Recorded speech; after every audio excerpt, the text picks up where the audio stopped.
He controls that monster, he does. Bring him out. Bring him out. Keep them back. Hold the line. Get back. Get back. We want justice. Yeah, justice now. We've had enough of this. Time's been come to pay. You don't take any more, you buggers. Let's eat the rich. Let's see if we can find a way in around the back. Hello and welcome to the LARP News Podcast. My name is Dave and today we're going to learn about all things Dawn, and we've got a couple of very special guests. We've got Maz and we've got Geoffrey. Say hello, everyone. Hey there. Hello. Maz, let's start off with you. How long have you been at Dawn, and what do you kind of do within the nation? Okay, so I moved into Dawn, I don't know, I want to say like second year of Empire. So how long ago was that? Whatever that was. Anyone? About 2014. So that long ago? Can't be that long ago. Last year was year 8. I've been in Dawn for basically ever. It's lots of fun. It's a good old place to be. Yeah. And what do you do then? Dawn, I play a character who is a noble of Dawn. Started off as a knight errant and kind of worked our way through, and that's an awful lot of fun to play with. Mm-hmm. And then I am currently the sort of acting for my Earl, who is no longer on the field at Anvil. Interesting. So. All right. We'll come back to. I have some questions about what you just said just then, but we'll move on. Geoffrey, please tell me. Hello. And we should just say, I want to say on a personal note, Geoffrey is like, I think I'm right in saying this, Geoffrey, the first person to get in contact with us when we started making the podcast. So this is a really nice thing. I'm a fan as well. Listeners, I think I prefer listeners, but Geoffrey, it's so great that you get to join us and you get to talk at length about Dawn. I'm honoured to be here. Sorry, Geoffrey, go ahead, please. Yeah, go ahead. I started Dawn with the start of the game. I've been playing it there since E1 year 1. I'm on my third Dawnish character, and I'm unlikely to ever leave. Wow. Wow. The grass is never greener for you, huh? You're just happy. I'm pretty good. A lot of my friends have told me it's a fairly good fit. I mean, you do seem happy there, that's for sure. Yeah. I first looked at it when it came out. When it came out, I went, yes, I think I'll go for that one. The costumes looked good in terms of bold colours and bright steel. The themes of a fairly aggressive, decisive, and vain group seemed to work fairly well. And there was a line in the original nation breakdown, which is Dawn is proud of itself and has right to be. For alone of all the imperial nations, it has never lost territory to the barbarians. And I thought, that sounds like a good group of people. Is that still true? No. Well, we never actually held the whole of the Barons. Wow. So we've never actually lost a territory. Right. That's immediately for anyone listening. For anyone listening right now, that is some proper Dawn chat right there. That is exactly what it sounds like talking to someone from Dawn. That was an on-field experience of what that's like. Yeah. Maz, maybe you could tell me Geoffrey just touched on a whole bunch of them just then, but maybe you can talk about what the general themes of being Dawn are, maybe the archetypes, and then we'll go into a bit more detail of what it's like to be Dawnish. Okay, well, Dawn's very much a game of two parts. You've got your nobles and you've got your yo folk. The nobles, in order to become a noble, you have to complete a test of mettle, which is set by the Earl of the house that you want to join into. Test of mettle, well, there's so many tests in Dawn. They're really, really fun to play. So test of mettle to become a noble if that's what you want to do.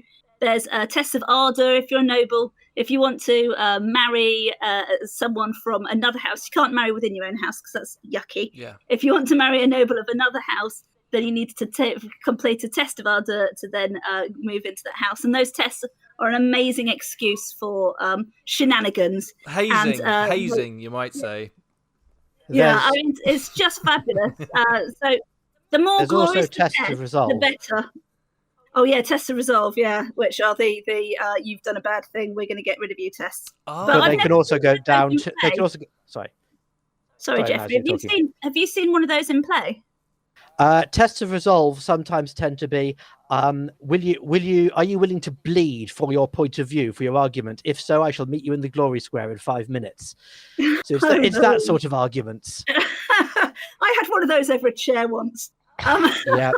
Maz, I believe you. I've actually we've crossed paths before because I am I don't know how I term that now. It's been over a year, but I was a runner for the auxiliaries, and I ran a couple of times for Dawn, and we ended up joining each other a few times in like a line fight. And Maz, you are a serious customer on the battlefield. Like you've got a little posse around you, and you guys mean business. It's cool.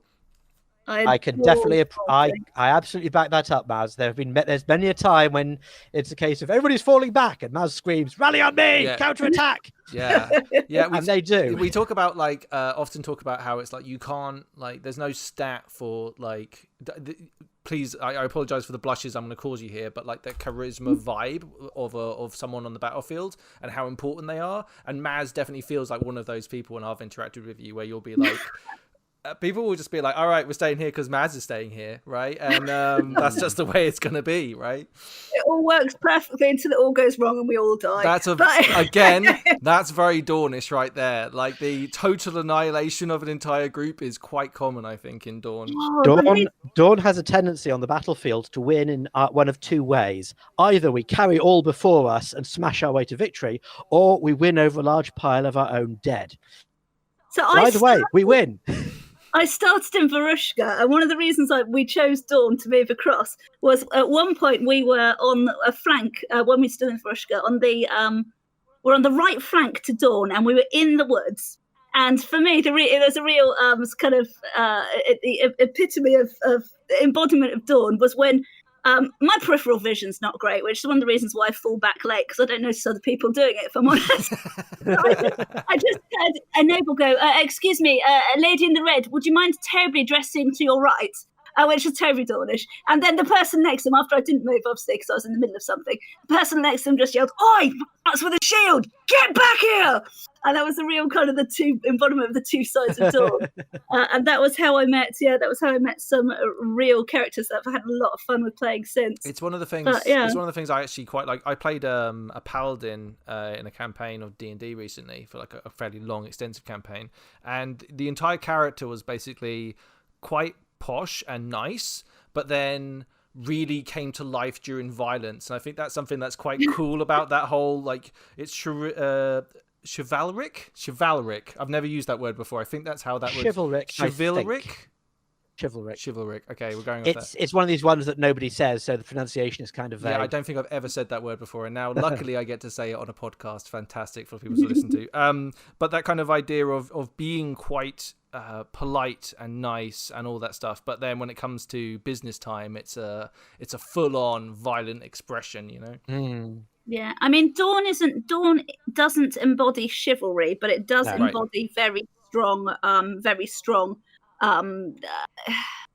traditions. Yeah, maybe I'm lacking the language for this because I get what you mean. There is a difference, because I think when I say like chivalry and things like that, we think of like helping young maidens across rivers and writing stuff like exactly. Wow. Yeah, and there's some very negative connotations with a great deal of that. One of the quote on the Dawn page is, "Great deeds are eternal." So what Dawn wants to do is it wants to do the big impressive thing that gets remembered. And often this is the big heroic deed. But to be fair, this can also be the big treacherous deed. It can also be that time you screwed up in some dramatic manner and they punted your head back to us. So Dawn goes for the big obvious thing quite a lot. And sometimes that can be the traditional chivalric heroic deed. I'm going to step forth and challenge the dragon, for example. Yeah. Or something as proving your love. Love is a really big deal. Love and romance in Dawn is a really big thing. Oh yeah, so that's fun to play with, especially if you kind of knock into other nations who obviously think you're insane to do it that way. Yeah, I think it's hard work. If you're gonna all the nations have their foibles, right? But I'm a Navari, so for like romance in Navarre is like you kind of do what you feel, right? Whereas the League you have to maybe is it League where you have to do probably pay for it, right? But in Dawn, you have to work your butt off to try and impress whoever is how does that work? Is it the person being courted or the leader of their group? Like who lays down? The person being courted sets a test of ardor. Wow. Yeah, you've got to be. So it's the person. So the person you court obviously needs to be an impressive enough. Sound like my grandparents right now courting.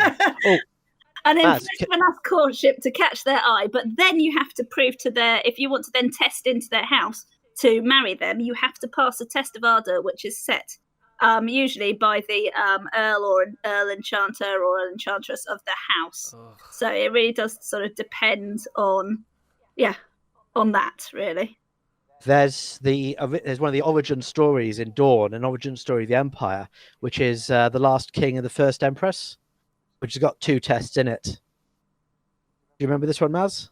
Yeah, keep going. It's a good one. Which is that yes, a lady came from Highgard to compete in the tournament of King Roderick the Lame, and basically wanted to become a noble of Dawn in one fell swoop, and was given therefore the incredibly difficult test of jump over that chasm in full armor, and so she went and got her horse and did it. Yeah. And the king was so impressed with this that he asked for her hand in marriage. And she then set him a test of ardor, which was, give me the crown of Dawn. Or rather, give the monarchy of Dawn into the Empire. Okay. And that's how Dawn joined the Empire? And yes. So in fact, the first empress, whose name is forgotten, her first husband was the last king of Dawn. Well, that's awesome. In fact, it was mentioned earlier, knight errant and noble and similar. There's about 5 ranks in Dawn. You've got the Yo folk. If they want to test up to become a noble, they can become a knight errant, and there they've got the title of Sir. And if they get to a noble, they are lord or lady, whatever, of the house. And if they're the leading the house, they are earl or possibly enchanter of the house. And the rank above that is in fact monarch. Sorry, enchanter. Yes, that's for an earl who's more of a wizard. So, for example, if you've got if you had a noble of a house who was leading the house and who was, for example, a ritualist or a battle mage or something, then they might be called enchanter as opposed to earl. Functionally identical. It's just clarification for their skill set, really. What was the next one? Sorry. Monarch. Do you want to handle Monarch of Dawn, Maz? It's your field of expertise. Bios. Oh my gosh. Okay, so the kind of the Monarch of Dawn, the Queen of Dawn. There was a so our last Empress, her Imperatrix Elizabeth von Holberg, who was a player, in the game, she was undergoing a test set by all the Earls of Dawn in order to gain the crown of Dawn to become Queen of Dawn. That was a fantastic test. It never got completed, sadly, because. Hold on. So has anyone in game held this title yet? Yes. No. She won the tournament for it. Oh yeah, she did win the tournament for it. So yes, but there was also, there was more stuff to do, really. And then it was in the middle of the Yale schism as well. Yeah. Basically, because the title of Monarch of Dawn got assigned to the throne. Since that point in the history, any of the people holding the throne can try to claim the crown of Dawn. Right. To do this, they've got to have enough Dornish supporting them in a big royal tournament to beat up everybody who's not supporting them. So in the backstory, I think there's only been about 3 or 4 of the emperors or empresses who've also been king or queen of Dawn. Oh, it's such a cool concept. So you have like a giant melee, basically, of all these fighters. In fact, last tournament... Sorry, you go. A couple of years ago, Lisa Betta did try that, and at the same time, there was somebody running around claiming to be the reincarnation of the first Empress. So we actually had a 3-sided tournament of all the nobles of Dawn, a huge scrum, for one side going Lisa Betta for queen, one side going Yale for queen, and one side going none of the above. And it was large, and it was messy, and it was great fun. And Lisa Betta's team won. So she spent a couple of battles, in fact, fighting alongside Dawn in full golden armor. I've seen the very shiny. Pictures, yeah. I know, it was great. With her throne guard, Captain Maz. Oh my god, though. seriously, the hardest battles I've done, it's just like, please don't. Because she's like, I will be in the front. I'm like, yes, you will be in the front. This is indeed glorious. Oh my gosh, she's going to die. No, it's going to be fun. There are a couple of occasions where it's just like, where there were a few close calls where I thought, yeah, we are all going down here. You But certainly make a pretty good target. I mean, it's...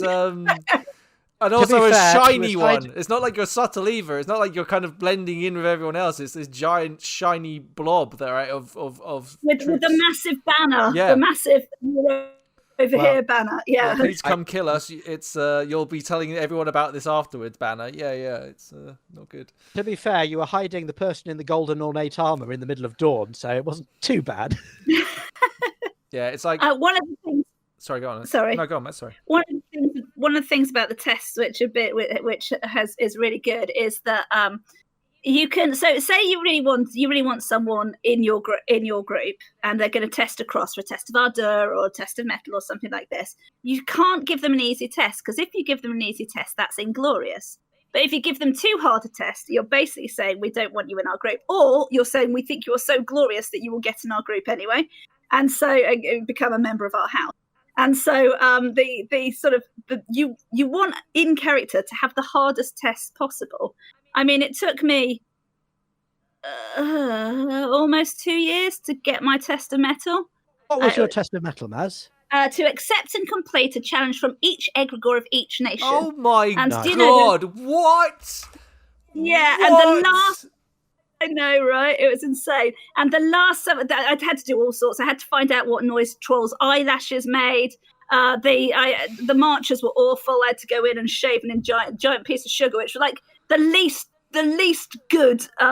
It was really very marcher, because they all took the mickey at me about not doing good. What did you have to do? You had to shave a what? Shave a giant piece of sugar, like the size of my head. Which obviously, for a glorious Dawnish night, you're like, what is this? What do you mean shave it? I don't understand. I can't. My brain can't figure out what you mean by that. A lump of sugar. A big block. Yeah, a big block of sugar, and I had to turn it into sugar. It was just grind it down. Grind it cut down. it into little pieces. God, what sadist came up with that? What the old egregore? He was just the worst. He wasn't. He was amazing, obviously. In character, he was just the worst. How did you find a giant... I've never seen a giant hunk of sugar before. It's called a sugar loaf. It's just, yeah. So you had things like that. But then the final one, which the Dawnish egregore did, so wait until I'd completed all the other ones. And there was various things. There was like win a significant military battle in a Valorn miasma from Earthen Var, for instance. Mm-hmm. But the one from Dawn was, you've got a choice. You can do the easy one, and you can lead Dawn on the field of battle. Or you can be a bit more glorious. I mean, who's not going to take that when it's put like that? I mean, you'd be a honestly, bit more glorious. Red rag to a bull. I mean... Yeah. Yeah. And if you want to be truly glorious, what you want to do is lead the entire armies of the Empire who are arrayed in as Field Marshal of the Empire and win a military battle. Oh, no. Honestly, those military... Not to put down any field marshals, but it does feel a lot like a coin flip a lot of the time when field marshals go out. You know? It was the most fun I have had in years. Which one was that, Maz? It was the one where we were protecting a town in the morn, and we had to sneak someone through to get a message. Oh my God, I remember that one. Yes, I've told the story of that for years. It's one of the most glorious battles of Dawn. It was. So we had to send Dawn in to get hunted by heralds in order to sneak this person through. Whilst everybody else was in the main field. It was just epic. I loved it. And seriously, have you ever played like Rome Total War or Medieval Total War or something like that? I might have dabbled a little bit, yes. Okay, it is that, but you're like there. And so literally, at one point, I'm trying to remember, Wintermark. At one point, Wintermark, there was a bunch of, they were far side of the field, there was a bunch of orcs they hadn't yet seen coming through that copse on the left side. Mm-hmm. And so I sent a runner, and this is why runners are the best people in the world. I sent a runner called, I can't remember his real name. We called him Watch. He was from the Marches. I called him Watch because my watch broke, so he had hold of it. And I sent him down to I said, just run through. There were like orcs between us and the Wintermark, but I said, Wintermark are about to get smashed in the flank. Run down, compliments of the Field Marshal, please wheel left. And so he like ran through all these orcs. He's dodging and weaving and ducking and diving. He makes it through line into Wintermark, who are split off from us at the time. He tells them, and then just computer game, they just like wheeled, and it looked so pretty as well when Wintermark did it. They just like all wheeled to the left, and then the orcs were face on, and then they crushed them, and it was just beautiful. I was so impressed with Wintermark, and I was so impressed with that runner, but I felt like a god.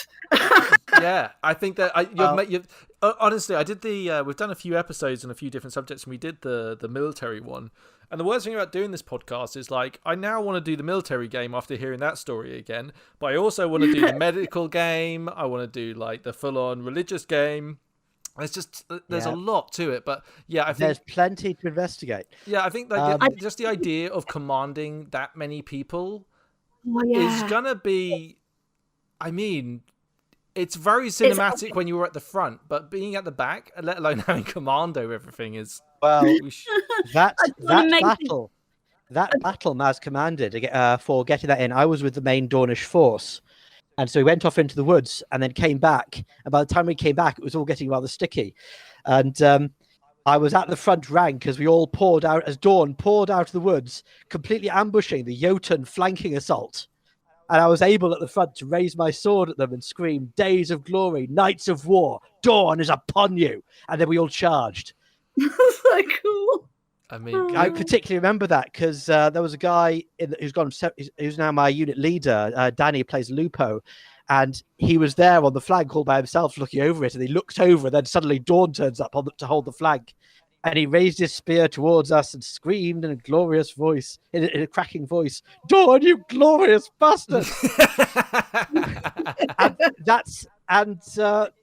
I've been telling the story of that battle as characters ever since, because it's just one of those moments where it all worked out beautifully and was very nice. I think if you spend any time on the field at Empire, you're gonna have a good Dawn story. Like from and this is for other people. Like there was one where we're all at the gate, one of the gates to get through, and it just come to this stalemate where there were just a ring of orcs at the other side of the gate.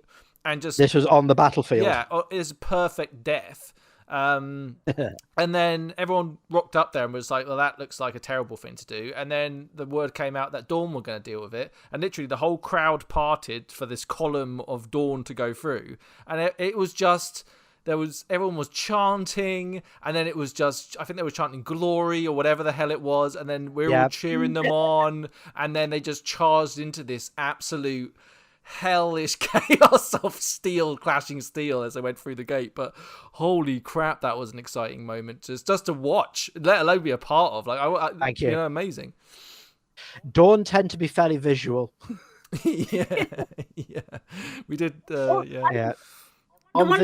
As a Dornish person, the people that I've probably got the most stories about on the field of coming to the rescue is Urzan. The amount of time Urzan have literally saved my character's life on that battlefield is just unbelievable. They're always quickest to come pick us up, I swear.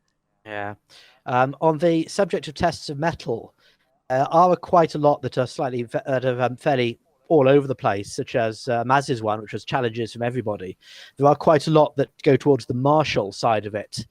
So at the simplest, it's things like fight your way through a couple of battles and acquit yourself well, because frankly, those are scary as well. Mm-hmm. But my first character was a knight errant, and he was a battlefield physic.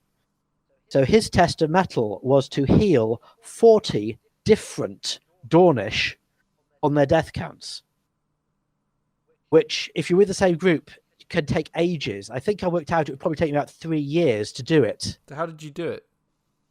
Well, I took the battlefield, I went on skirmishes, and when I healed people up, I carefully got their names and told my lord afterwards. Oh, I love the idea of you, like, listing them off, all 40, is pretty... Well, the idea is, that character eventually died, but at his funeral, there were lords of Dawn around him saying, "I would not be here if not for this guy, nor I, nor I, nor I." That's awesome. So that's pretty... it's quite difficult to be glorious as the battlefield medic, but that's pretty much what I was aiming for. In fact, that's one of the cooler aspects of being at your funeral, is hearing how many other people have survived because of your character being around is a cool moment, right? Like, I've been doing LARPs for quite a lot of years, and one question I was asked by people I was explaining this to is, how do you win a game of LARP? And the answer is, when your character dies, you see what impact you have made on the game. Yeah. If you die and nobody notices, you haven't done very well. If you die and pretty much the game comes to a screaming halt for your funeral and people are telling stories of your deeds for days afterwards, then yeah, that's good. I always say, like, dying does people good. You know what I mean? Like, a little bit of dying does you the world of good. It does. Maz, maybe you could tell me a little bit about, like, we've definitely gone a little bit off topic, but with the war stuff, I think we're all passionately missing going on combat, basically. But maybe talk about some of the what's the word for it? I've lost the word. Skirmishes? No. The military organization, the preconceptions that people have for Dawn that aren't necessarily true, and what people might be surprised by with Dawn. That What? So if you were to cast your eye briefly on Dawn, you'd think it's a bunch of people that really like fighting, right? And yes, there's definitely an element of us that adore fighting, but there's so much more to Dawn than that. I mean, the culture of Dawn, as in our bards, our storytellers, our singers, the kind of the life of the nation is really very, very strong. And I would say, you know, when you're doing tests as well, a lot of tests are not martial in nature and are actually more inclined to finding a good story or creating a mighty song, or those kind of things as well. So, you know, it's not just about thump it monkeys, which people can be inclined to think that it is. Sorry, what did you call them?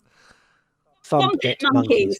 Thump it See monkeys. It, thump it. See it, thump it. But it is definitely seems more appealing, though. I gotta say, after like 2 years-ish off, or whatever it is, since we last did it, forever off, I do really want to hit something with a sword, that having been said. But it was so much more than that. And the other thing is, Dawn's really, really good if you've got a family. Dawn's fantastic for families. Because having the central location of the Glory Square, which is where lots of fights happen, but also lots of training, and also kind of contests of art. Oh, we've got this amazing art contest that happens once a year. But also it's a place where the kids play. You know, you'll usually find some children there hitting each other with wooden equivalent swords. And that's kind of, one of the lovely things about Dawn. I think there's something about the way that because we haven't even we touched on it earlier, but the Glory Square. So there's like a roped off section in the middle of the camp, and we'll get to the Glory Square. But what I want to say is like the way that the camps, all the tents ring that square, gives a very community vibe to the whole thing. It's like it's the central point, similar to Wintermark's tree or Vrushka's fire pit, or indeed the Song and Storytime circle for Navarre. It's the central location where stuff gets announced. If there are big announcements, that's where we do it. When we muster for battle, that's where we do it. When there's heralds or whatever, or announcements from other groups coming through, that's where we do it. But I think it's like, but even just because the thing about Navarre is that we don't camp around it as a central point, right? So around our campfire, the main circle pit, whereas you guys actually all are, and that means that it's kind of like, I've seen like gangs of kids running around, and you can imagine like you can see them from the other side of the square, right? So it's like everyone's kind of keeping an eye on stuff, and it's got a very friendly vibe when you go there and ask questions. Interestingly, the Glory Square was player built, really. For the first year or so, Dawn didn't have one. I think House Orzel brought it in with them. Yeah, they bought a metric ton of bunting and a load of uprights. And then as Dawn was fairly small to start off with, and then as we've grown and grown, that Glory Square's got bigger and bigger. It's many groups. It's made the camp Tetris, as the planners think of it, quite difficult because you want this large bit in the middle. On the other hand, it doesn't have a set size, so you can shrink it if necessary. Yeah, but one of the great things is it means you get loads of groups have a frontage to the Glory Square, which is fabulous. And even those groups was that, like, so my group's shrunk somewhat since everybody died. series of horrific, traumatic deaths. Wonderful. There's so much drama and angst, which is one of the beautiful things about Dawn. Is an awful lot about drama and angst. Dawn does its tragedy as well as it does its glory. Yeah, it's romantic tragedy as well, right? Yeah, I love that. Yeah. Oh, I want to go and walk around Dawn. We've had funerals with, people lying on the ground, holding their swords, people casting flowers and tokens and on their knees, weeping over them and telling stories of them. I've been writing songs to sing at funerals as well. It gets ridiculous. Do you know what? I need to find someone to court in Dawn. That's what I need to do when I head back to Empire. That'll be my my new mission, is to try and find a romantic angle in Dawn. I ran into somebody who was trying to do a test of ardor for somebody in Dawn, and he was from the League, and he had one of the more impressive non-military tests. He was asked to ask Dawn what they considered glory and what they considered love. All of Dawn, and then come up with a solid answer. Again, I say that, and then you go and say something like that, and it sounds like an awful lot of effort. An awful lot of effort. Yeah, it's not effort. It's an awful lot of game. Is what it is. It's true. I think I was actually I didn't want to interrupt earlier, but I think that's one of the really nice things about, like, especially the long-term ones, right? Like, you had to go up and build personal relationships with every single egregore. Like, that is so valuable to you as an out-of-character player. It's so good. Yeah, so cool. And things I made kind of friends in character with like every single nation apart from Urizen, who are obviously the worst I see. But big shout out to Luca if he's listening. Yeah, I've made like really good friends I see with loads of different people. So from an in-character angle, that was been really interesting. But from an out-of-character angle, I've adored it because in a way that, you can, as a LERPer, get a bit used to your own gang, right? And so you play with your own little tribe and you don't really get out and about as much as you'd like to. But something like a Test of Metal, where often they're very kind of other nation pointed, and House Navarian do this really, really well, means that you get to see a lot of the field. So it can take you out, not quite out of your comfort zone, but out of the zones that you would usually choose to play within.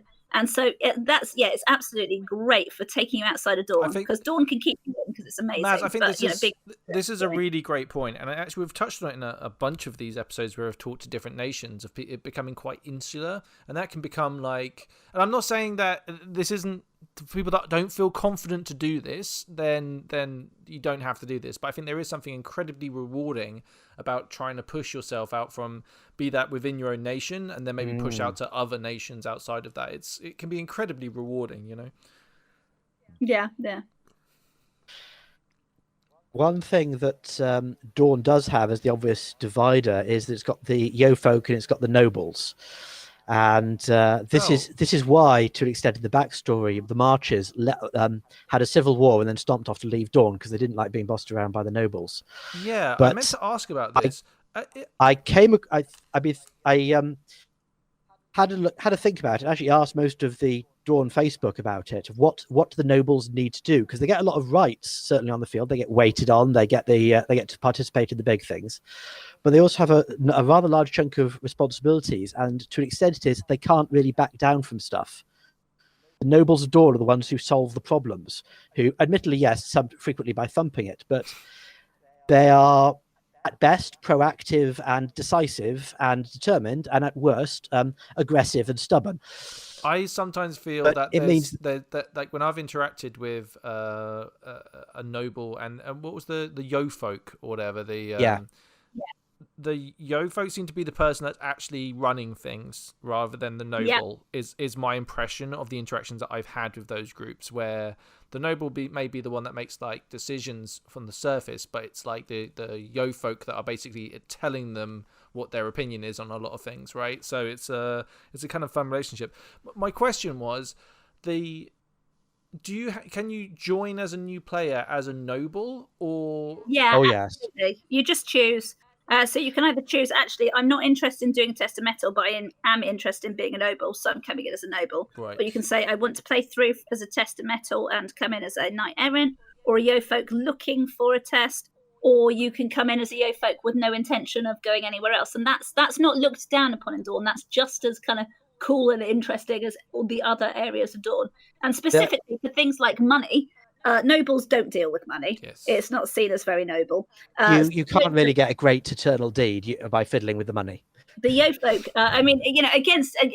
nobles are not very good at prosperity. That's not their kind of key skill, I must say. But without a decent Yo-folk behind them, a noble will be going nowhere.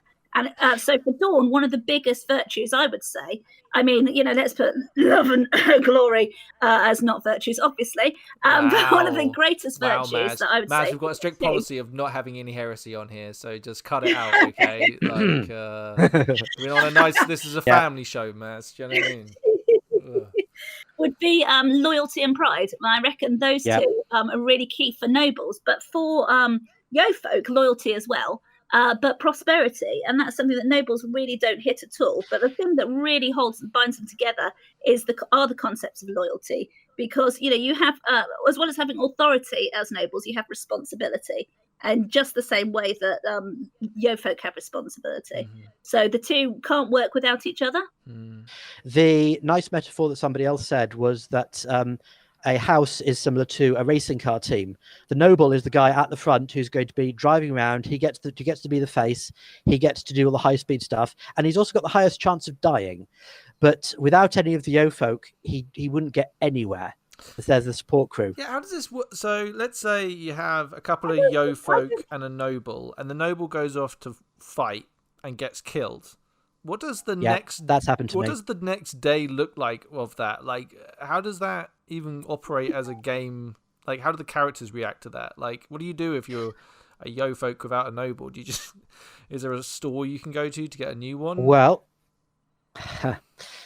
in some cases, if it's a small group with only the one noble, then you may have issues. You may just end up tending the camp and doing the various stuff you do anyway. I had a case that with my second group, House Drummond, Maz, where all the nobles went on the battlefield and they all died in the one battle, including the Knights Errant. And our surviving Yo-folk ended up probably with our blessing taking the monies that we had and moving to another house. So they are in fact still pootling along fine in house. I've forgotten it. The one with the sun. They're pootling along fine in another house. But you might have somebody turning up as, yes, I am an other noble, or you might have a case of they've decided to shut down the group. But given that, because Anvil is biased towards the movers and shakers of the Empire being there, you've got you've got most of the nobles of Dawn and barely any of the Yo-folk of Dawn at Anvil. And there are houses that have problems which we don't have any Yo-folk to handle the money. But I can't think of any houses that are mostly Yo-folk. Most of them are mostly nobles. My house was mostly Yo-folk until all the Yo-folk died, and I. Sorry, excuse me. How would you say the dress is different between a noble and Yo-folk? If you were gonna play as someone in Dawn and wanted to kind of have a rough idea of what kind of the look and feel of both would look like. I know this is a trap, but this is a good one because pretentiousness really isn't a problem in Dawn. It's a good question. Trimmings, shinier trimmings. If you had for instance you might say you've got the way we did in House Van Dale is we had very similar tabards, for instance, but the noble would have the one with all the bling on. So a lot of it's to do with and the other thing is to do with the way you act more than just what you wear, I would say. So there's an awful lot more sort of assumption of being treated as a noble, which is lent into by your Yo-folk, who then treat you as a noble. And to be honest, the most obvious nobles are the ones with the best Yo-folk behind them, in my opinion. And that's not to do with just what they're wearing, but very much to do with how the players are playing it. So I think that is as important as the bling. But to be honest, the quality of materials is a big thing. Looking at the trim, and then looking at, if you want to look at a really good example, House Vexil do this amazingly well with the way their Yo-folk treat their nobles. It is obvious from a million miles away who the noble is, and they don't even have to be wearing their best. They can be like coming off the battlefield covered in blood and mud, and you still know that they're the nobles. I think House Vexil will do that really, really well. That's awesome, and It is a fun role-playing bit. And the kind of nobles is full plate seems fairly common. Is that right? It's one of the thematic things shared with Highguard to a fair extent, but yes, full plate armor and a bright tabard. That's also something we share with Highguard to an extent. Of this is my house symbol. It is obvious and it's right on my front. It is proclaiming loyalty as well. But as really opposed, oh, that's the other thing.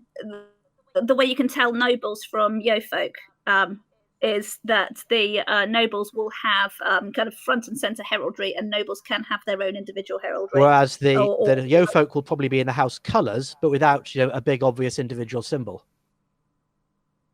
Right. Okay. And how? Just while we're on the subject, if someone was like, "Oh, I want to pick up a bunch of tabards," where would you recommend that people? How do you do that? Do you craft your own? Yeah, we made all of ours at the same time, so they all looked very similar to each other. But you can do things like I think Charlie Moss does them. There are people out there who'll do you bulk orders on tabards if that's something you want.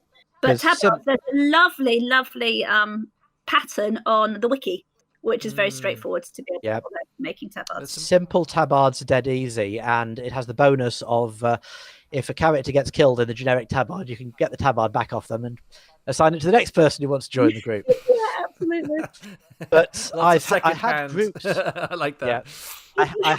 Or it's possibly a case of this is the tabard of this fallen hero. It now falls to you, young warrior. Take it up and earn more glory. I've had groups which didn't have tabards, but had this is our general color scheme, and also we made belt tags. So we all actually had the symbol. We were all dressed in the appropriate colors, but we didn't really have a big obvious tabard. It varies a bit, but generally it's the tabards are very descriptive. Over, as you put it, plate mail or shining chain, or in Maz's case, some very nice resin plate. Oh yeah, polyplate is the way to go if you are if you love your knees. So yeah, I mean you only get the benefits of medium, but that's not too bad at all, because to all intents and purposes, as long as no one looks too close at you, you get shot less often. Although now I get shot all the time. The orcs are figured out. What was I going to say? One of the great things is, say you have like a really bad, so like 4 houses go out in a skirmish, and it is a skirmish wipe, and basically everybody's dead. What you get is you all get back to camp, and you see this massive tabard swap, swapping tabards, joining different groups, and then coming back as like a throwaway character until they figured out what they want to do in a different group, and that works quite well. To have a little pause between characters if it has all gone terribly wrong. I still don't know what that transition is really. Like I made a complete throwaway character when I died, and it's like hard to know what to do for especially if you die on the Saturday, right? Like it's Saturday morning, you're like, oh bugger, I've got a whole weekend of not that being happened to me. That happened to my second character. He spent the Saturday morning battle. They all died. Mid-Saturday afternoon, by the time, the funerals were all finished and everything was sorted, he spent Saturday afternoon and evening as Yo-folk number 3 on the left, looking after small child on the tent. Yeah. And, sort of collecting the tokens of bereavement from visitors to the house tent. And then, of course, Sunday morning, I was happily monstering. But, yeah, Saturday morning death is not a good one. Although, I was going to make a joke about Ian dying then, but I won't make it because I don't even want that karma on me, basically. I don't want to... No, Dawn has done quite well in avoiding a lot of big fights ever since we actually got organised on the battlefield. And this has come up in a couple of other podcasts, looking at, for example, how Wintermark was broken down or how Navarre was broken down into groups on the field. Dawn divides for the battles into lances, which is a big blob of soldiers, basically, right? Well, sort of, but it's basically one big house or, several smaller houses that are all good friends. Because everybody tends to be for the battles in their particular tabards and colours, this means you're all in a set uniform. So one of the bigger houses in Dawn, Durondal, fields a lance composed entirely of House Durondal. So it's about 20-odd knights, and they're all in exactly the same uniform, which is, as I'm sure you're aware, great for unit cohesion. it also means that the Dornish commander has got, say, half a dozen, 3 or 4 or 6 lances at his command, and say, right, that lance there, go deal with that. And that is a solid unit with its own commander, probably with its own healers and magicians backing them up. It does feel like you play like heavy shock troops. Like you're, Yep. like, is that the right term? I don't know. I've always thought of us as heavy assault. Yeah. It's like dash in and hold. Plugging gaps is big for Dawn. Leading a charge into somewhere exciting is always fun for Dawn. and look at that exposed flank. Wouldn't that be fun maneuver? I've seen like I think like when Dawn and Navarre hook up together and start doing some work on flanks, it's horrible. It's a really nasty time. So. The cliche for that is that Dawn is standing in the middle of the field taunting the orcs and going, "You're all rubbish. We could take you all on. Look at us. We are shiny and brilliant and brave." And when the orcs eventually charge, they find their rear ranks will be stabbed up by Navarre when they were watching Dawn. Yeah, very, very. How do elections work in Dawn? Like, do you have like? Do you want to take a guess? Is it? We have a tournament for it. Oh no, that is no system of governance. That is awful. That's so bad. It has changed slightly, but it has the benefit of entirely true. Shame. So is it like you get your own political? What we've got now is we've got right, Maz. Sorry, Maz. Maz. So things used to be just a giant bun fight, right? And everybody be against everybody in the field, and that's the way you do your elections for general. Is it's whoever wins. Okay. But it's more complex now because they changed that because it wasn't really representative of the whole of Dawn. If the only way you could affect it is by affecting a fight, so now we've got favors, don't we? Yes, it's the favours of Dawn, the little tokens of love, affection, respect. And in this case, special ones for elections. So it is almost a vote of people's particular tokens. I quite like the tournament system because it meant that you had somebody who was willing to bleed for the position and could build a coalition of their peers to back them up on the battlefield. Yeah, but I agree that going for the favours system is probably a bit more inclusive.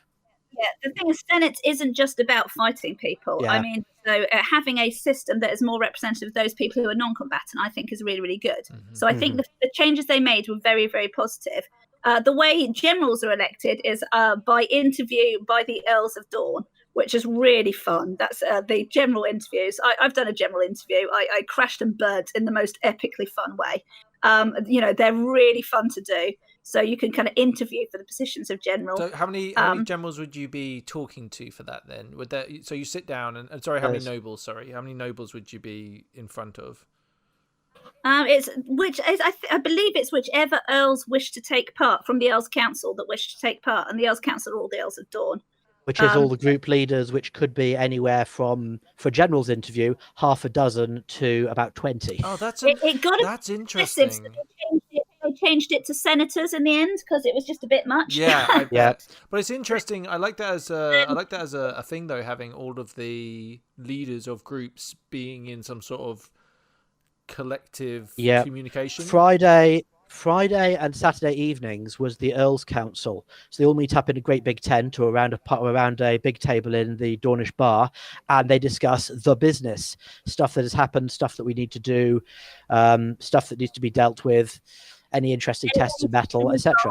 Up those kind of things. Yeah. It's usually some flavour of drama will occur during the evening, so that's always nice. Oh, crumbs! Yes, I remember some of those. So the Earls Council's great. I've said on a few; they're really fun.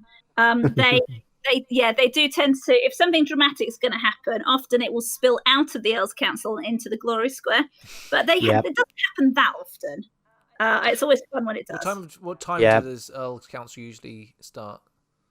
Oh, 7 o'clock or so in the evening. Right. 7 or 8, something like that. So basically, it usually starts there. Go and find a good bar on the Glory Square and sit back and about 8 o'clock and watch a couple of Earls duke it out on the. I believe this is the time to advertise Wise Guys, which is the bar that overlooks the Glory Square.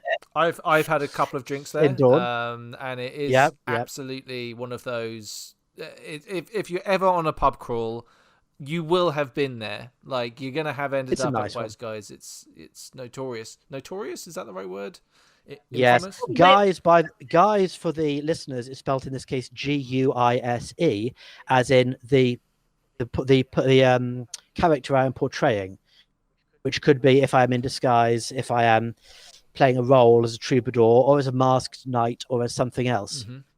And that's one of the things that's really interesting to play with, which has some kind of parallels with the League, is the idea of taking on for Dawn, taking on a persona such as perhaps the Night of Flowers.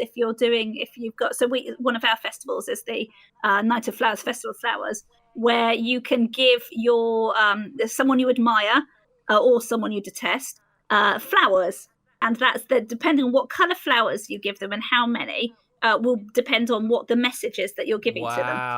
The flower code. Wow. Urban, who've got they've got a system and all flowers mean the same thing. For Dawn, every house has their own language. What? Hold on. There isn't even like a set one, so you might receive flowers and not know what it means.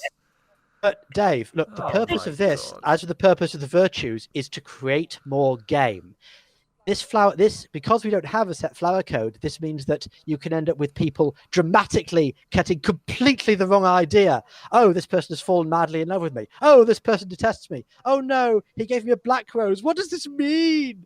And thus this provides lots of fun. Your yo-folk usually will then go and sort out the pickle, figure out who sent the flowers and therefore what it means. Because they'll figure it out, find out the language, come back and sort it all out again. And so the yo-folk spend a lot of time undoing the mischief of the Night of Flowers, which is quite fun. The other good example of the guising turns up in the girding. The girding of troops is one of our hearth magics. Usually in putting on armor, usually your armor. But there have been occasions with people having to pretend or take on the persona or the role of some other character. In which case, you're wearing their costume. And what does the person, while you're wearing their costume, do? In the majority of the cases I can think of, lie there on terminal. This is the equivalent of, for example, oh, I am dying, but I'm needed for this quest, and I've promised to be there. Wear my armor and keep your visor down and go in my name. It's that sort of drama. I love it. Amongst many others. Absolutely. And then you've got things such as the Black Knight, which knight errants can dress as a strange knight that nobody knows by liberal application of a helmet. And able to fight in some situations. You remember I said the royal tournament for the throne? There were a few people as the Black Knight there. So it was a case of, I wish to fight on this side, but I don't want anybody to know it was me. I love it. It's so cool. Like I think it's a real sight to see when you go and see Dawn. In fact, I think Geoffrey, you might be my only contact in Dawn at the moment. Apart from you stole our egregore. That's one thing I want to bring up. Very rude of Dawn to do that. So what? Our egregore now. What's that? Yep. It's our egregore now. Wow, Maz. Wow, I didn't expect that. I expected maybe an apology would have been nice, but No. I mean, it's usually Navarre stealing things and stabbing people up in the dark. So if we steal something off you, we feel it's just a token. There is nothing in the Navarre brief about being murdering knife bastards. There's nothing in the brief about that. It's how is Murderer's Alley these days? It's a lovely place, and the rent is still very cheap. It's great. I mean, the weird thing about being a Navarre is that everyone calls you I always get offended at people calling us murder hobos, basically. But I'm more than happy to use that stereotype when it comes up. If I can benefit from it, I'll definitely use it 100%. Happily. For contrast, PvP in Dawn, where people are out to kill each other, tends to be quite obvious because they'll be charging at each other, screaming with large swords. Yeah, I've never, and this isn't. Please, I'm not asking for this, but I've never been involved really in any sort of assassinations or anything like that. And I think it must be extremely underwhelming when it happens. You don't assassinate in Dawn. No. You challenge them on the field of honor, just to resolve. Yeah.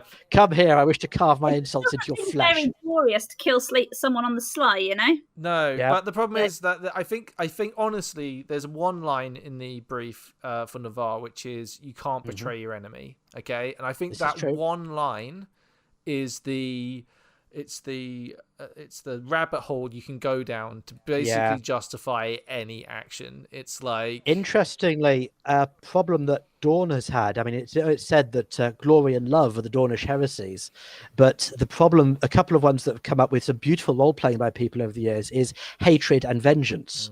Because as Navarre hates the Valorn, the Dawn hate the Druge. So going a little over the top and doing horrible things to the Druge, hating a little too much, being a little too vengeance. We had on one occasion some years ago, Maz, you may remember, somebody dragged a Druge IC into the Glory Square, having dragged them alive all the way from Druge territory, in order to horribly torture them to death at Anvil. wow. Yeah, it didn't go down well, did it? No, it didn't, because this is heading towards the heresy of hatred, if nothing else. But it's definitely the case of things that we could bad rabbit holes we could go down. But I mean, it's things like glory and loyalty, which are things that make you end up murdering the egregor's husband and then handing yourself into the militia, though. Yeah. What? Yeah. I think the virtues for Dawn are, you said, loyalty and pride and courage. Yeah. So basically there was this awful fella. He was the worst. He came round and he'd had a go at the egregor when she was off the field. He was her former husband, I think it was, and he'd basically cut her heels and left her for dead in Druge-infested woods. And obviously, she'd got out of that, and she was now the egregor. And he came back for a bit of a argy-bargy, and to say, well, it's not so bad really. And then, so he was arrested by the militia, and then they left him in my tent for a long period of time. And he was just the worst. He was saying all sorts of awful things against the egregor. Something that if you have sort of pride in your nation and loyalty to your egregor, you're not going to let pass. So I let it pass for 45 minutes. Then I murdered him and then handed myself into the... Jesus Christ, man! Jesus! When I murdered him, okay, it was one of the events of mud. Not just mud, all the mud. And so I took a back swing, took out the chandelier, the glass chandelier above our head by mistake, and then murdered him. And then I'm like, right, I'm going to hand myself in. So I dust myself off, straighten myself up, because it's important to look good when you're handing yourself into the militia. Stalk like dramatically out of the tent. Hold on, Hold on. Are you getting ready while there's a dead body next to you in the tent? Yeah, absolutely, because you've got to look good, right? So I stalk out the tent. I catch my foot on the rope loop at the bottom of the tent door flap and fall. Like genuinely, it was. I mean, the mud was sort of ankle height, so you can imagine. I looked like some kind of swamp creature or Navari. You look like a monster, like you are, Maz, from what you're telling me about this story. So then, obviously, I did the right thing and went and handed myself into the militia, who really didn't want to get too close because I was so disgusting. But yeah, that was my first real introduction to the magistrates, so that was fun. Well, did you get away with it? Yeah. I got a fine. It was. Oh my God! You got a fine. It was a virtuous crime. On the basis of loyalty. That was when I discovered virtuous crimes are literally the most fun. The system in Empire is just made to make, usually, trials in LERB are like the worst thing. You just scream, I did it and I'll do it again, please kill me now, don't make me sit through a trial. But in Empire, they're just things of beauty. They're not too long. They are just like perfect nuggets of loveliness. And they're an amazing excuse for really epic virtue-based roleplay. Hold on. Really good virtue. Maz, are what you saying that I can do a crime and I'm rewarded for that crime with some really good RP? Yeah, but yeah, exactly so. I mean, don't everybody go out and do it without a good in-character virtuous reason. But yes, absolutely. It has been, I mean, some of my favourite bits of game outside of Dawn have been with the magistrates, or specifically with members of High Guard who have been acting as my virtue priest. Yeah. Brilliant. Is it like, lots Maz, are you back again? I'll get my book. We'll head down, see you down in the courtroom in a few minutes. The disappointed face. Oh my God, I could just cry the disappointed face I get when I show up. But I had to promise I had to swear to Her Imperial Majesty that I wouldn't commit any more crimes, and since then I've been crime free. But she's dead now. Yeah, that's. I believe is she officially dead, or is she MIA? She officially MIA. Yeah, I don't know what the call on that is. Like, I believe the call is she is MIA. The throne is She's definitely officially not coming back, vacant. that's for sure. yeah. Oh, that was so sad, but also brilliant. Oh yeah, I'm quite glad that my last character has a happy memory of fighting as a battle mage in the lines and looking over to see the Empress in golden armor pushing through with rod in one hand and shield in the other, going, "Come on, let me at him!" I mean, she was awesome. Like, she still Yeah. is, but I mean, really, like as a monarch, was like she filled that role so well.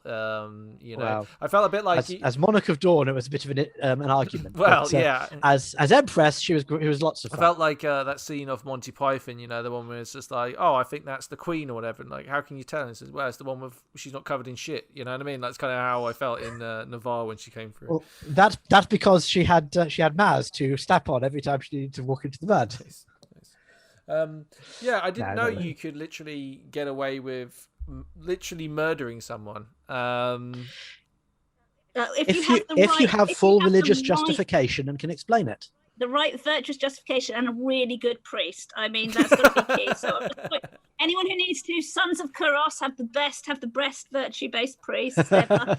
Especially the loyalty one. I'm just saying. I mean, Right, I'll remember that. Loyalty is my current character's virtue, which means that if I get into a punch-up because somebody insulted my Earl, I can fully claim virtuous you're defense. just inspiring me to do like a noir like Empire fiction where there's like a setup and then like the patsy or whatever, like when the police find him like red-handed, he's like, I need a priest, get me a priest, you know what I mean? And then like the best priest in the business like comes over to If you sort do it out. that, there will be 4 or 5 people say, have you been following my character around and taking notes? yeah. And one of them will be Maz. Yeah. Is there anything that we kind of haven't touched on when it comes to Dawn that maybe you want to talk about? I'm sure there's loads of things, by the way, so this isn't like an end of the conversation. Just more like An interesting observation I came across, which is that, while thinking about this, is just that, as I mentioned, Dornish nobles are sort of aggressive problem solvers, which comes down to a certain extent, their reputation on the battlefield, because they have real problems, therefore, leaving the major battle to get to somebody else. They can't walk away from it easily. So it's a kind of, I feel like there's a kind of, it's very hard to stay alive if you really do, like heroes die at Empire is what I mean. And there's like a very heroic vibe to it. It isn't. Sometimes it's really hard to die. Genuinely, I'm playing an E1 character, and usually I go through characters like Knife Through Butter. I mean, yeah. But Maz, usually I think it's just an observation, but you are a loved person who are surrounded by your friends. I think that is the true way to survive at Empire, is to... Yeah. And it's not about being good at Absolutely. fighting or anything like this. It's like, I said this to Idwin, who's like the voice of the nation in Navarre. She leads the Song and Stories. It's like, she was like, oh, well, it's quite, I don't want to get killed on the battlefield. And it's just like, literally, if people knew you were in danger, the entire nation would charge into the worst fight ever and die if they had to, right? Just to get you out of there. It's like... I have known one occasion when Maz led a charge and nobody followed. And that was a skirmish. It was when we were chasing a bunch of orcs on the other side of the field with a chest of crystals. And it was 25 degrees in the shade, and everybody else was in heavy plate armor. And Maz was in her resin plate and was still full of bounce. So she went, come on, let's get them. And I charged after her, and I was in aluminium scale mail, so I wasn't weighing anything either. And everybody stopped and turned around, and the rest of the other 20 Dornish knights all stomping through the thigh-high grass going, we can't keep up with you. Yeah, although to be fair, the Dornish thing of noble outruns their line and gets cut down is also entirely glorious and frequent. I blame the test of metal for actually not dying on the battlefield. Again, it's having friends in other nations also makes a massive difference. Well, like you said, like Eurozen, right? It's yeah. At the end of the day, like it's a social game. But the flip side of that, like Tim Baker, who we had talking on the military game. Oh, he's lovely, such a sweetheart. Okay, he really helped me out by like introducing me to a few people and like for guests for the podcast. And generally, he's just like the nicest guy, right? Like we've talked quite a bit since then. And I said to him, like, oh, can I buy you a beer or something? Like, I'll have to buy you a beer afterwards. And he said, oh, no, I don't drink. And I was like, oh, well, what can I do to kind of say thank you? And he says, oh, well, if you see me on the battlefield, try really hard to kill me. And I'm like, that's game. That's a real player right there, you know. Like, if that's what you really want from the game, like, and my point is, like, being social is a double-edged sword, because you may well find that you have a lot of orcs in other nations, right, that are trying to kill you on a regular basis if they recognize you. Well, the thing is, I've got a bit paranoid of late, you know, before I left, for the past couple of years, I've been carrying a stopwatch with me so that I can make the stopwatch do the counting. Mostly because I worry that I'm going to cheat my death count by counting badly, but also so I can scream for help really loudly, or curse the orc who's before me, who I think is going to be the person I end up dying to, and kind of having that lovely kind of role play, being able to role play your death. Ooh, that's like the best thing. And the Dornish, I reckon, do that really well. You see, oh my God, the things that make your heart cry when you see two Dornish people dragging themselves towards each other so they can die in each other's embrace. And it's just the most epic thing either. And if you're trying to do your death, that kills that kind of role play. But a stopwatch, dudes, everybody get a stopwatch. You just hide them under your band brace. It's really easy to hide them. And it means that you can concentrate on role-playing your death rather than counting your death. And I think that's kind of... And also, you know, as a sort of added benefit, you can be sure in yourself that you haven't counted badly, which I think is quite important. Well, for me, it's quite important because I always worry people. I always worry about people. I overthink things.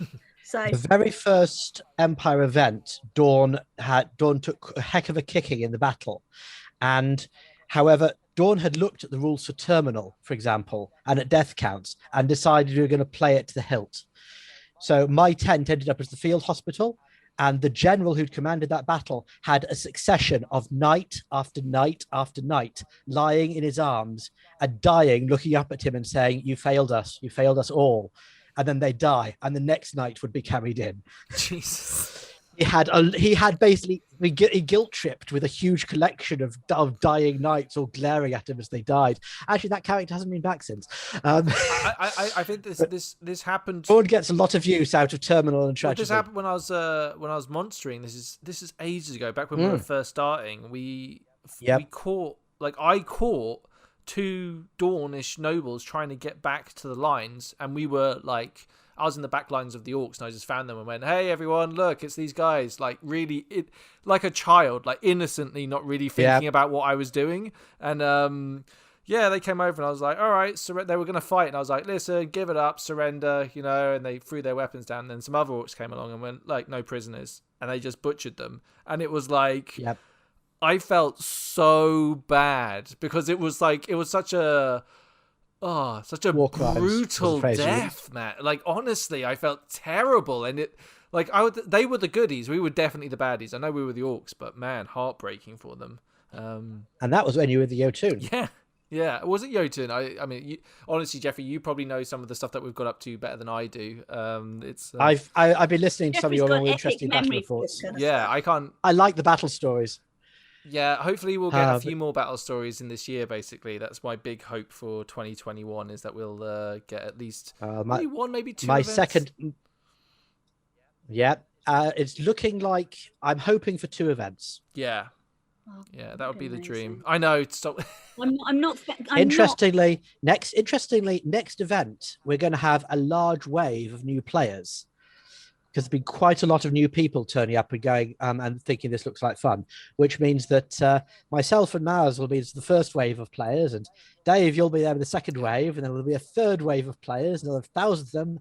And who knows, you might get people wave 20 by now, I reckon. You know. Yeah, but it's Dave, you might get people turning up and saying, "No, we're the Ashbourne." Yeah, I mean that'd be nice. That'd be nice. Yeah, I'm curious about running joke. Yeah, I mean it's going to be interesting to see, like, I mean, in so many ways, what Empire will look like when we go back. Like, obviously, I say all this, like, I really hope for 2 events if it's safe and the data supports that, right? Like, we should say that very clearly. It's to bring it back to Dawn, we will therefore have a lot of new people who will have to persuade, no, we are not actually chivalrous. No, we do not have to be honourable. Yeah, I mean... And just because it's a great deed, it doesn't mean it has to be nice. But just because it's a great deed doesn't mean it has to be martial either. And I think that's something that we keep having to. That's a drum I will bang till the cows come home. Oh, yes, fair enough. Yeah, maybe we can just talk That'd be briefly quite about difficult to like do some what good are a ones. few examples of non-combat like heroic things that you can do. Just for example, just for anyone that's listening. I mean, there's every year there's a contest of art. Can you The remember what Empress it's called? Rakilda, There we go. Thank you. named after the first empress who was directly from Dawn, who had the legendary test of metal of bind the dusk to the dawn, for which she did storytelling and singing and kept the entire audience so fascinated they didn't notice the entire night had passed. Nice. But that's another example of non-martial test. But yes, the festival's got some wonderful singing, painting, storytelling, variety of stuff. Beautiful kind of embroidered quilts and amazing it's just some gorgeous songs and storytelling, puppetry making, all sorts of kind of genuinely beautiful art that cake making. God, there were some good looking cakes there. Yeah. But it's genuinely beautiful pieces of art that people have spent days on. Say again? Which season is this? I think that's the spring one, isn't it? I'm literally lost. I don't know whether I'm coming or going. So I believe it's usually E2, which means it's going to be E4 this year. Oh no, don't. That's not. I mean, I wouldn't want to be in PD right now trying to work out what to do about the. Well, yeah. Luckily, that's not our problem. Like it's almost like maybe just one event, because I always figure like the first event of the year shouldn't be winter. I think that's a weird.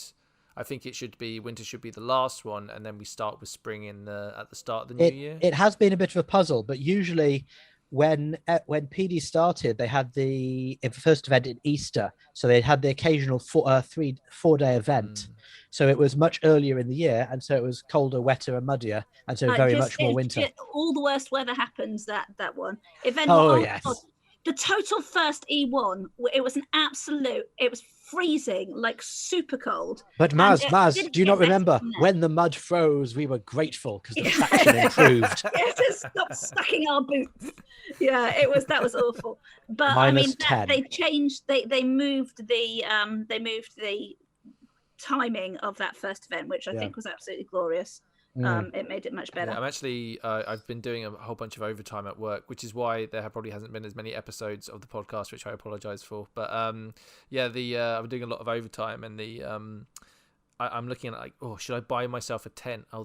The audacity of owning my own tent. And then I looked at ones with like having their own stove in there, and I was like, that would be so tempting. It's so good. But then I'm worried like, oh no, but then I'll just end up with a whole bunch of like smelly dudes in my tent, like way on in the evening, because they're all just crowding around the fire, But it's your tent. You kick them out. That's the great thing about owning your own tent. Maz, you're like, you're a lot more firm than I am. I don't know. They'll probably just ignore me.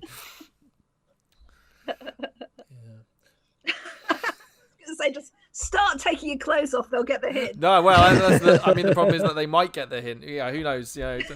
Things get crazy in my camp. Who knows? But yeah, right. Maybe we should start wrapping things up there. It's been. Thank you so much for talking to me about Dawn. They're such a wonderful, fun nation to interact with as a player. Yeah, one way or another, we are memorable. Yeah, very much so. Is there anything that you guys are kind of looking forward to with going back to, and what with Dawn that you're looking forward to and you've missed the most, do you think? Well, I'm going to have my role in my group is battlefield healer, and also to a certain extent in the camp team dad. I'm the one who keeps trying to feed people.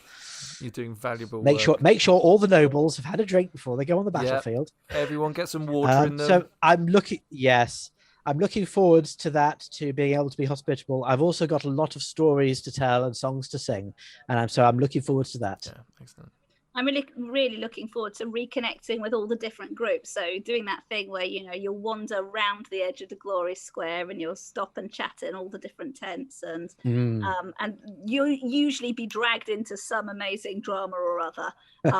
that accidental storytelling, that's what I'm really looking forward to. Yeah, I think there's I've had a lot of time playing D&D this year, which I've really, really enjoyed, but I think it's really enhanced a lot of my love of RP, and kind of I really want to express that now when I get back on the LARP field, is kind of play around a lot more with getting into character and all that stuff. I think that's Brilliant. Yeah, good stuff. Yeah. Well, if I can manage it, I'll drag you to Dawn for a drink and a cake and a story. I'll hold you to that, Jeffrey. I'll hold you to that. Even if it's on the Friday afternoon, whatever, we'll have to share a drink. But guys, thank you very much. We've been trying to do where we'll do. Does Dawn have a call and answer? So, for example, Navarre has strength to the Empire, strength to Navarre. Or do you all just yell glory at the same time? Dawn and glory. Glory! Glory! It's like a fortress. Every window is boarded up. See if we can find the grappling hook in my bag. Ah, yes. That's the one. Stand back.